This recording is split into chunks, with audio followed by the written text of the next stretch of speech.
আসসালামু আলাইকুম। যে যেখান থেকে ভিডিওটা দেখছেন দেখেন তো কেমন লাগে।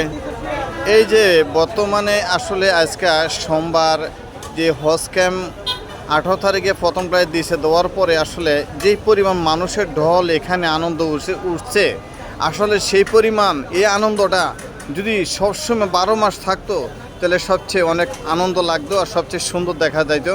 তো হজের উসিলায় আসলে আর বাংলাদেশের 64টা জেলা, প্রতিটা জেলার থেকে লোক আসা যাওয়া করতেছে, বিভিন্ন জায়গা থেকে লোক আসতেছে, সবার সাথে পরিচয় হইতে আছে।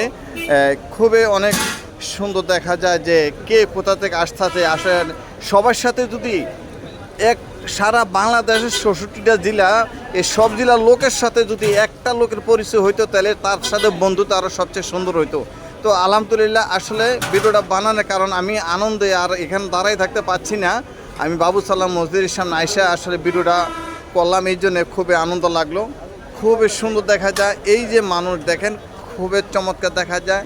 যাক আলহামদুলিল্লাহ, আপনারা দোয়া করবেন যারা হজে যাইতেছে তারা যাতে সাকসেসফুল হইয়া ইনশাল্লাহ দেশে আবার ফেরত আসতে পারে, যার যার ফ্যামিলির সাথে দেখা করতে পারে, সারা বিশ্বের মুসলমানের জন্য দোয়া করতে পারে, দেশের জন্য দোয়া করে। আলহামদুলিল্লাহ আমি আপনাদের সবার থেকে ইনশাল্লাহ এখন বিদায় নিব। আপনারা কে কোথা থেকে ভিডিও দেখছেন আমার জন্য দোয়া করবেন। আল্লাহ হাফেজ।